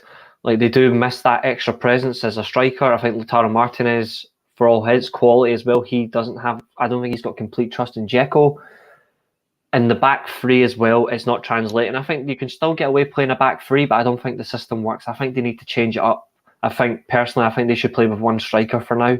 They should go 3-4-3, but the problem is they just don't have the quality to play it. And I think the only other thing is they're playing Çalhanoğlu still as an 8. Play him as a 10. Put him in a 10 position as well. Like, it's another option. 3-4-1-2. Get him in there. Put Barella. And I would say, who else could they play beside him? Like, that's the problem. They don't really have any good midfielders. Maybe Brozovic if they were to get him playing as an 8 instead of a 6 role. But it's just not translating, and it was quite comfortable for Udinese with their back three, like from back to front. They look so organised, and it's no coincidence that they put 3 past them. Inzaghi's in trouble. Inzaghi is in trouble. He ain't going to get the sack, but he is going to get under so much pressure from the Inter fans because the Inter fans won't hold back either. They are very passionate as well about their club. They're passionate about where they want to go. Inter Milan are in debt. Obviously, the San Siro era will be coming to an end very soon. It's either going to be a dual stadium or Milan are going to try and go for the single stadium, which they want. Either way, Inter Milan need to shape up. But Udinese, fair play to them. But I think they'll finish 5th or 6th. I think Fiorentina are going to be the other team. I'll be surprised if Juventus finish top 7. I'm saying this now. I'll be surprised. George and Nathan, did any of you watch AC Milan and Napoli? I haven't really been following it, to be honest, but Juventus, man. Juventus, what a fall from grace. Ever since Ronaldo was left and that first tenure of Allegri just ended, it has been a complete disaster there. And they need to, like, when they sacked Pirlo, which was just completely stupid, like, they need to really give a manager time and allow them to rebuild because of the way they're just going through them all at this rate. Bringing in Allegri to patch up the patches, Allegri's done well. His chapter at Juve is done. He had a completely different squad back then. It was a strong squad. It was a good squad when they were winning 10 Serie A's in a row, for example. But now it's not a good squad. now is not a good time to bring him back because he and a lot of good managers won't be able to do anything with it. And quite frankly, I think it is time for Allegri to go, but they need to back a manager and give him time. If it means taking a few years in the Europa League or the Conference League, so be it. But they have got to develop and use a long-term strategy on it. I saw the highlights of the AC Milan Napoli game. I was unfortunate really because I was going to try and watch that one, but of course the other match that was on terrestrial for once, which allowed me to actually watch on the TV, was Real Madrid versus Atletico Madrid, so the Madrid derby. So I watched that instead. But you can be a representative for that game later on. Yeah, so that was a very good game. But obviously I saw the highlights for the Milan Napoli game, and I think Reece had sort of said it as well, which is that AC Milan did seem to dominate the game. They were creating all the chances, but obviously Napoli were more efficient in terms of their conversion. Stupid penalty to give away, maybe slightly. Again, I didn't see it in sort of real time. I only saw the highlight of it, but it did look slightly soft. But again, I think it was a case of the fact that he had actually touched him, so he has the sort of license to go down, and whether the referee gives it or not. Yeah. Obviously, Giroud. When I saw that he'd scored, and obviously it was a really good, well taken goal. I was like, oh wait, I know that's obviously because I remember we were having discussions when Diego Costa came back about Chelsea's various strikers they've had over the years, and Giroud's one of those players again who is at times, most of the time he's brilliant, but there's always those certain sort of memes with Giroud. So, for example, I think it was Euro 2016 where he got played in. he was played in like 1-on-1. I think it was against Germany. I think it was where he was sort of running after it, and then whichever German player it was, he was about 20 yards ahead of this German defender, but because Giroud's so slow, the German defender managed to get back and make the tackle. It was 2016. I think I remember that. I think it was Jonas Hector playing left wing back. I think it was Jonas Hector. Yeah, it was absolutely hilarious. I thought, but obviously Giroud's he's a scorer of brilliant goals, as we know, obviously, over the years, and certainly he's played his part immensely for France. I think internationally, I think he's been extremely successful. Obviously, as that sort of hold up player, and particularly played well with Griezmann. But yeah, good goal from him. But obviously, again, Napoli managed to take it, and again, I think AC Milan. I don't know which player it was, Reece, that had that horrific one that hit the bar. I don't know which one it was that had that chance to, but that was fucking awful. I cannot believe that he didn't score that. So, and that should have probably been an equaliser. That was a real glaring opportunity, but Napoli obviously celebrated. That was quite a bit of the highlights. Actually, was Napoli running around the field celebrating, because obviously I think it was 22 games, wasn't it, that unbeaten for AC Milan since January. Yeah. So that's quite a big fillip for Napoli. Obviously getting that victory, and that sets them off in good stead. And I do like Napoli as a team. Actually, I was thinking of watching them a bit more because I obviously. Yeah, I think they're obviously doing well, and obviously saw them against Liverpool as well, which was hilarious. So that's really sort of increased my opinion of them, as well as obviously Naples being on my bucket list as somewhere to visit at some point as well. So yeah, good show from Napoli, and sends them a good stead. But it's obviously early days again, still in the Italian league, and there's plenty of teams still in and about those sort of points. So yeah, long way to go, but yeah, good result for Napoli. You didn't easy for the Skedaddle. No, all right. For the moving better. All right, so we've got two more talking points. So we're going to go to Germany very quickly, and we're going to talk about Nagelsmann losing again. Bayern Munich losing, not winning their sixth consecutive game in the Bundesliga. This would be a whole different talking point if Bayern Munich lost against Barcelona midweek. So obviously they went against Barcelona, probably makes this conversation not as serious as it wants to be, but. Reece, there is a little bit now, not massive concern because Bayern Munich are patient, and they give patience. I've seen the patience here with the argument, but a 1-0 loss to Augsburg and the fact that just really toughness in the Bundesliga right now is a concern. Nagelsmann's system just seems not to be working out. He seems to be trying to play all these players, square holes in round pegs. Just doesn't seem to be working. So, is this down to Nagelsmann, or is it just down to the team adjusting without Lewandowski? A bit of both. I think realistically, he's a good manager, and I've rated this guy for years. I think the one thing he's doing wrong is player selection. He's playing the correct front four. He's just playing it in the wrong order. He should be playing Thomas Muller as the striker, in my opinion. He's the one that's actually more accustomed to it. Sadio Mane's not a striker. It should be Sadio Mane on the left wing. It should be Jamal Musiala should now be playing in the number 10 role, because I think that's his best position, even though he's really good as a wide left player. And Leroy Sané is the only one to play in his correct position. That was in the right wing. I just think he's getting it. He's getting the rest of the team correct. He's just getting that bit wrong. He needs to get the centre back partnership correct. That should be De Ligt and Lucas Hernandez. For all that I rate out with McCannell, he's massively out of form, and that's having massive detriment. But I just look at it as well that they really do need to. He does need to change that around, but also the players as well. They aren't really putting in a lot of mileage as well in terms of movement. Augsburg outworked them as well from start to finish, which is very uncommon.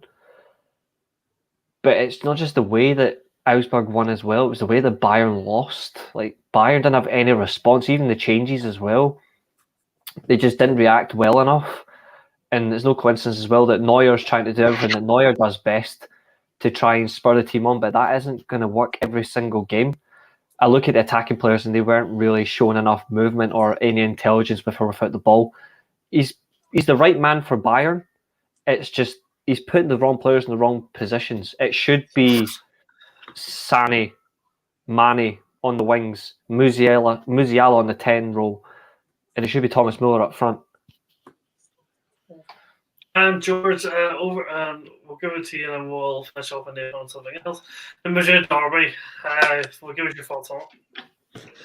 Yeah, fantastic game of football. Ultimately, obviously watched it in its entirety. Like I said, for once, I was aware of this anyway, but ITV had sort of built the rights for, I think it's 10 La Liga matches over the course of the season, and this is one of those glamour ties. Obviously, the Madrid derby. I was always anticipating Real Madrid winning. I think obviously they still are now, of course, because they won again. They're still obviously the only team that have got the 100% record in all competitions of any team, obviously in Europe. And Real Madrid are in incredible form at the moment. Off the back of an amazing season, obviously last season as well. But yeah, I mean, from start to finish, really, Real Madrid did dominate that match. Atletico Madrid did have opportunities, but of course they do suffer from a lack of clinical edge. I know João Felix is a player that a lot of people do rate because he is, for all intents and purposes, he's a very skillful player, but he does suffer from that lack of clinical edge. I think maybe he shouldn't. I don't think necessarily he should have gone to Atletico at all. Obviously, I would think that was a poor decision because I think for creative and attacking players, I think that's almost a graveyard. I think that's where you sort of go to have your career die in that respect because, first and foremost under Simeone, your job is to defend and be solid, and that's not, that isn't Felix's game, and he's really suffered from it now. Obviously, he's getting older and older and just wasting time there. And I think he was very morose when he came off. Obviously, got substituted, walked off down the tunnel, and then eventually came back. But he seems very dispirited, and I think Atletico, it might be better for Felix's career for him to move on. I think that's putting it politely, really, with him. Griezmann obviously is another player who, again, sort of threatened, but lack of clinical edge. He's another player who's sort of coming to the end of his career. I'm so glad that Man United never got him, really, because he's been shit for quite a few years now. Not so bad for France, but I think obviously I think his sort of output has gone from those days when we were linked to him, obviously 4 or 5 years ago. So yeah, I think for all intents and purposes, I know they did sort of combined 11 between Atletico Madrid and Real Madrid, and I think I can't remember which media account it was, but they're trying to pencil in 2 Atletico Madrid players in this combined 11, whereas realistically it's all 11 are Real Madrid players because that's just the gulf in class now. Atletico really can't compete with Real Madrid, especially now. Obviously, Real Madrid, as people know, had a few key players out. Obviously, Karim Benzema's out, currently injured, so they're playing Rodrigo up front, but he's filled in quite nicely. Obviously, Real Madrid have got a new midfield now because, of course, we've got Casemiro, so Tchouaméni is sort of now playing in the 6, and he's an extremely good player. Actually, he's again a player that I wanted as well as for United as well as obviously a relatively young player who again is sort of that new breed of players, a skilled technician, but also can do the breaking up of play extremely well. And yeah, watching Real Madrid it really is an absolute pleasure because that's how good they are. Thibaut Courtois was immense again. Obviously, slightly unlucky on the goal they conceded from the corner actually because it flicked off Militao just before it met him, and obviously then Atletico Madrid were able to pounced. But yeah, Atletico Madrid were, for all intents and purposes, Fede Valverde was by far and away the man of the match there. He was absolutely sensational. First goal drives through about 3 players, cuts them all to shreds like hot knife through butter. Brilliant play between, obviously, and then it's Tchouaméni who delivers the amazing assist, actually a really deft pass over the top for Rodrigo's pace. And even after that, after that first goal, because Atletico Madrid obviously had to push on because they no longer will their cagey football work. And then there was all the space in behind, and obviously Rodrigo was exploiting that as well.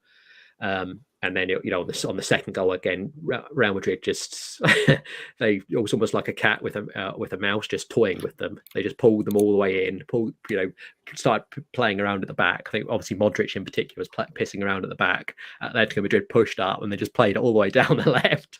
And then obviously Vinicius gets in and is unlucky. Obviously hits the post. Would have been good for him to score, obviously, with the horrendous racial abuse that he suffered, obviously, prior to that match.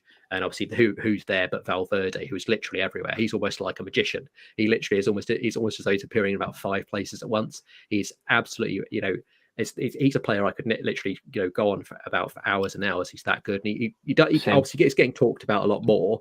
And I know he's obviously had a word with Ancelotti, and he's obviously about improving his goal scoring ability, because obviously Ancelotti's words with it, he's got a foot like a rock.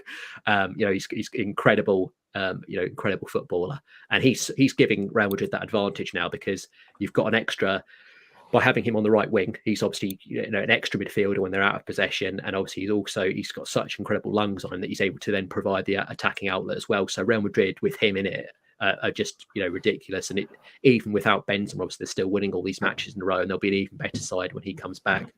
And yeah, Courtois was immense. And the very final player I want to talk about, like I said, I could talk about Real Madrid for quite some time because they're that good, is Dani Carvajal.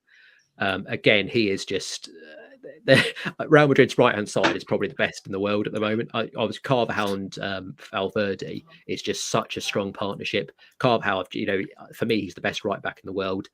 He's just absolutely incredible. The way how press resistant he is, the fact that he's always there, he's always tackling. He's such an intelligent player. The way he keeps possession is absolutely ridiculous. So he's another one that's a phenomenal player. And yeah, Real Madrid are in sparkling form, and it's a poor show for the rest of Europe, really, because they're obviously still my favourites for the UCL. But of course, a lot can happen. It's next year, and of course, a lot of form can dip.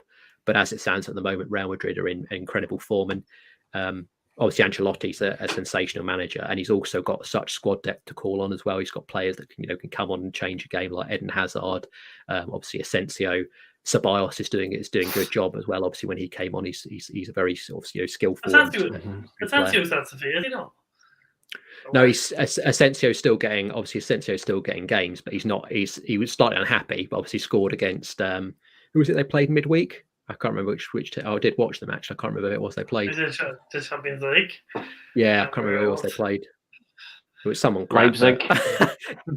Yeah. That was it. Sorry, Reece. Yeah, it was.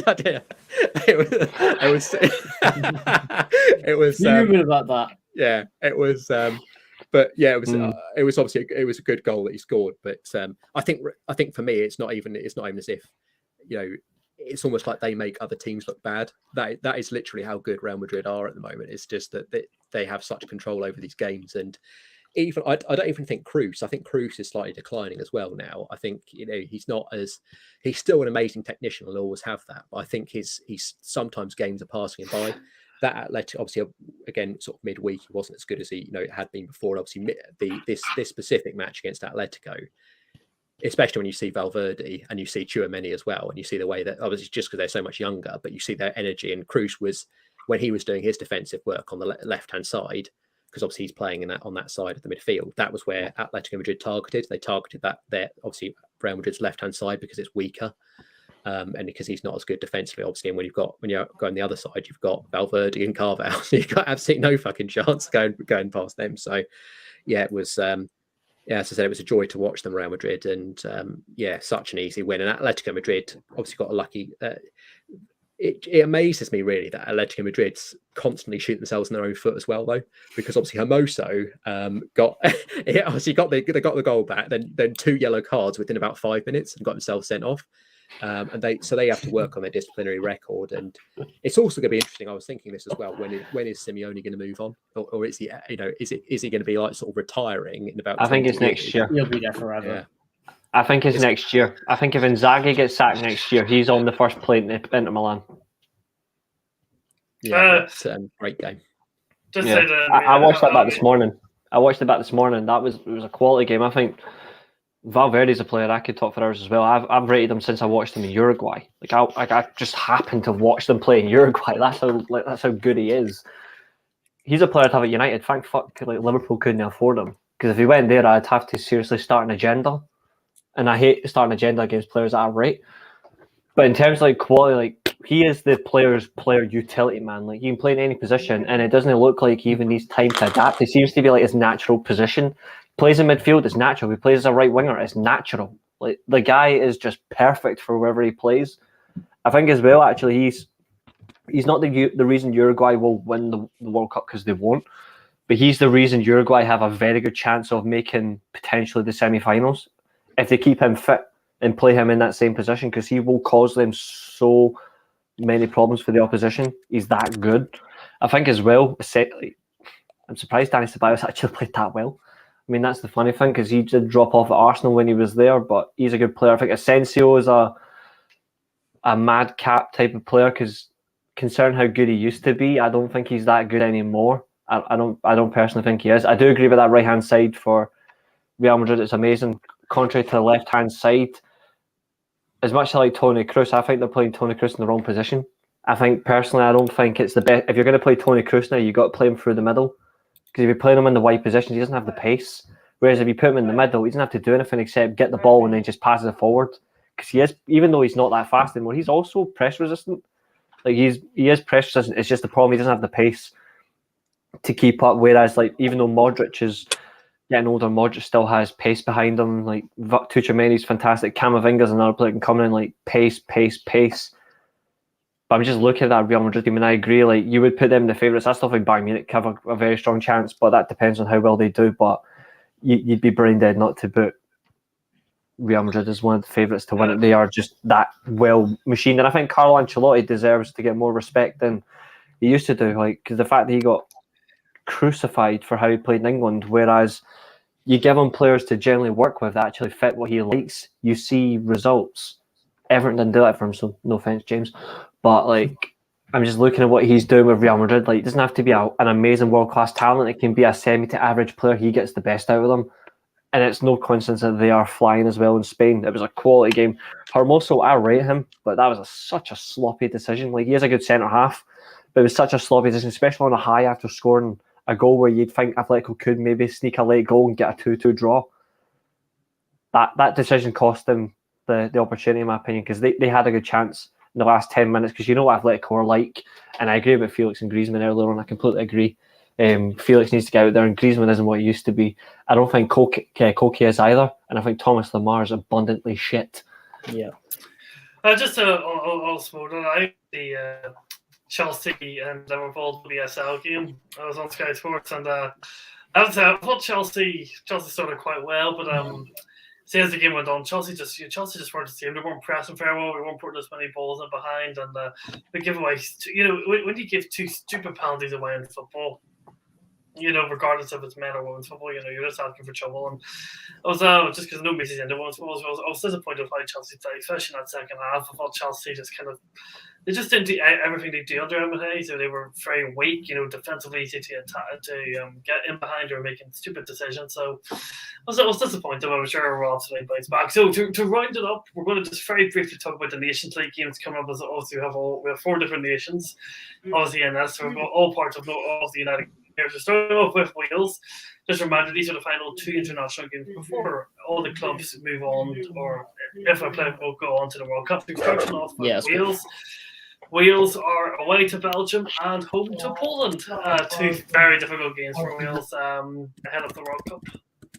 Yeah, I mean, very, very difficult matches, but 2 games I definitely think that we are able to handle. I mean, everyone knows about a fantastic record against Belgium. And then obviously Poland, it could go. It's going to be very interesting. welcoming a good old Robert Lewandowski to the Cardiff City Stadium on Sunday. But the concern that I have is the key players getting injured. Rambo's out. You've also got Joe Allen out as well. So it's going to be really interesting to see who is going to, who's going to fill the void in midfield there. But I don't know. I'd be happy to take 2 points out of a possible 6 out of either of these games, to be honest, and really get the fitness and the right style going before we reach into the World Cup. And it'll be interesting to see, because I know Gareth Bale, he's been getting some minutes in the MLS, but he hasn't been getting what I particularly wanted, and he hasn't been exactly consistent there. Everyone knows why I wanted him to go in the summer, but at the end of the day, it'll be interesting. England are home to Germany and away to the Italians. George, what's your opinion on those 2 games? Yeah, I think ultimately England's Nations League is, I think, has always given up the ghost, really. Some absolutely terrible results against Hungary. Sorry to interrupt you. Is Google right? You only have a 2-game gap between your games. Friday and What was that, sorry? You only have a 2-day gap between your games. Italy and the Italy game parties on the Friday and the England game on the Germany game on Monday. A lot of these Nations League games are absolutely stupidly timed. Like Thursday and Sunday for us, terrible. It should be like Tuesday and Sunday. Friday and Mondays. That's stupid. Especially considering the travel. It's going to be very interesting, really, with England, because ultimately, like I said, the Nations League form has been absolute shit. Obviously, in those specific matches, but I think Southgate's always got his eye on this. Has got his eye on this World Cup, and that's going to be his sort of make or break. Obviously, did a phenomenal job, in some respects. I still think there were some really horrible things that happened in these last 2 tournaments, but obviously got England to the latter stage, and I think he's sort of got his eye on this World Cup and trying to win it, but.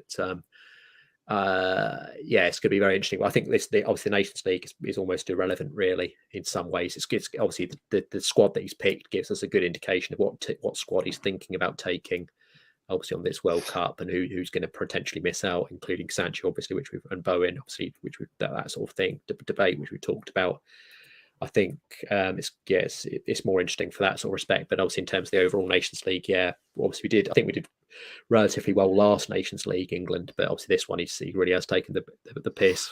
And like I said, it seems for me it might also be a indication that Southgate's light might have run out. Hopefully it hasn't, obviously, and hopefully there's a chance to go into the latter stages at least of the World Cup. But there is a slight indication maybe that he's been found out, and it's going to be interesting to see what happens. But as I said, not take too much notice of these Nations League games, because, like I said, obviously the World Cup's the bigger fish to fry in about 2 months' time. So yeah. And Scotland have 3 games because they're not going to the World Cup. But they have a double hitter against Ukraine, one obviously in Scotland and one away in Poland, and then they also play the Republic of Ireland in Scotland. Reece, 3 games you were probably expecting to win, especially considering you don't have a World Cup to focus on. I'll be surprised if we win all 3. I'll be surprised if we win more than 1. Like we'll see. Like we've got a decent squad, but I generally don't care about the Nations League. I'll be watching Germany pump England, so that'll be more my speed. I think we'll beat Ireland at Hampden, but against Ukraine, like after the way we lost to them previously, I don't want to watch Ukraine again. Like that still gives me bad taste. Like it was the way we lost, played to the expectation because of what happened in Ukraine, which really pissed me off. That we had to play them in such a circumstance and we didn't even turn up. I hope we spank them, but I doubt it. We'll probably draw 1, lose 1, but hopefully we beat Ireland, especially after the way we played against them over there. That was pathetic. But I know which games I'll be watching. I'll be watching the Germany game. I'll be watching the Italy game because Scotland aren't going to the World Cup. Neither are fucking Italy, but I got representation, and obviously Germany are my pick to win the World Cup. So I need to get behind the team I actually support. But in terms of like Scotland, I don't really see anything. I think a draw, a loss, and a win, but hopefully it's against Ireland. Our Nations League games are fucking irrelevant. So, before we wrap things up, obviously we have no club football coming up next week. So, I've got 3 options, which we're all going to have a vote on, including the chat, on what we do next Monday. So, option number 1 is no stream. It's just we just take a We'll week do a off. quiz that I'll host. Second option is England Germany watch along. No. And the third option is a quiz. So with a show of hands, could you give me option 1, option 2, or option 3? Okay, we've got a watch along. We've got a quiz. Reece, option 2. I want both. I want both. We can't technically do both, but No, we've got a bit international. I reckon we should do a watch along, and I generally think we should still do like a quiz, like maybe like at the weekend, because we're not going to do anything. Like if anything, like if there's games on the weekend where generally nobody's going to watch games like North Macedonia, nobody's going to watch them unless you're sad. Just do that. Calvin won't even pocket anybody. You behave. Like, you behave. Germany will beat England. England will draw to Italy, and then we'll do this. Yeah, it'll finish like 2-0. I think hopefully Harry Kane misses a penalty, although I don't want to see him get given one. But, so we're stuck between 2. So obviously number 1's like a no option. No one's picked number 1. I genuinely think we should do both. We should do the watch along do the watch along, and then the weekend just do a quiz stream. I'll host it. I don't know. I'll have to see if I'm available because I'm not too sure what my availability is. Because I'm working on Sunday. Get your shifts checked then. Why don't well, think about it. How about this then? Like, so the Germany England game, that's on, was it Tuesday? Monday night. Monday. All right. So I'll need to literally fly back to the house in rapid. How about like Thursdays are generally my day off. It's quite comfortable for all of us. Why don't we just do it on the Thursday? Is everybody available Thursday night for the quiz? George, we're looking at you. And I'll host it. I'll have to see on that one, Josh. I'll message you privately on that one. Okay, if you're good to it, then let us know. Has to be confirmed. Okay, so everyone keep an eye on the social medias. I keep an eye on my social media, and I will keep an eye on the social medias, and I will update everyone on what the plan is going forward. So we will have a stream next Monday. It's just to be confirmed what it will be. So, yep, that was up the World of Football podcast on the 1 hour 46:50 mark. My next live stream will be on Wednesday. Will be Thursday night with Freddie as I do my first NFL prediction. It was meant to be last weekend, but I fell asleep and I didn't wake up until 9 o'clock and the stream was missed. I take full responsibility for that. So that'll be the next stream on Thursday. I'm also with Northern Ireland because Northern Ireland are shit. We're bad. We lost to Cyprus at home. I don't want. I'll get depressed if I can think about them. So just final words from you, George, before we wrap it up. Yeah, obviously another great stream. Excellent to talk about the football as always. Obviously a break coming up with the internationals. So obviously, interesting to see how those sort of teams measure up. And yeah, it's good to really have a break sometimes from club football as always as well. And as always, thank you to everyone who's tuned in for watching. Yes, thank you, Gene. Take care of yourself. Hope to see you in the next stream next Monday, or if I do one before then, it's an NFL related. Reece, any words from yourself? Well, if it's my quiz, then we're all in for fun. I echo that. Like, good stream, good laugh. Everybody was in the live chat. Don't start, Maisie. Don't start. But the guy that actually got Chelsea to the Champions League final. Just remember that. Circumstance, obviously, good stream, good laugh. And if we do this watch along, then that'll be good fun. And if we're doing the quiz, then I will definitely get enough questions prepared, worthy of an hour and a half, however long you want to go. Josh, once we get, if George can do it, let me know. Then we can do times. Why do you want to do this quiz? But everyone's been good tonight in the live chat. There hasn't been any dickheads. It's purely been, as always, a good stream and just generally chatting football with folks. And hopefully, if he's around, we can get Doug to join in the quiz as well. Because obviously, Doug likes a good quiz. I think it'd be good to have the original 5. And if anybody else obviously wants to get involved in the live chat. be good laugh. And we'll make sure Josh is in full screen, because if he cheats, we will all know he's the one pulling up comments. So we'll certainly have that for sure. But as always, cheers for having me, mate, and this has been a fun one. And Nathan, to finish it with yourself. Yeah, great stream as always. Thanks for having me on as usual. We're back into the swing of things now, which is just amazing. And 2 words from me: tan out. Okay, so everyone, thank you very much for watching the wonderful podcast. Just now, keep an eye on my social medias. I will put updates out once I hear back from the fellow podcasters on what will be happening next week. If there's 2 streams, 1 stream, if there's a quiz, another quiz, you all find out. Thank you, Macy, for chilling. Thank you, James. Thank you, Reece. Thank you, Nathan. Thank you, Hallie. Thank you for everyone in between. Hope you all have a fantastic week, and we'll see you again next Monday night. Well, hopefully we'll see you next Monday night for at least a watch along and possibly a quiz beforehand. So do make sure to follow on Twitter and follow all the socials down below. Thank you, everyone, and see you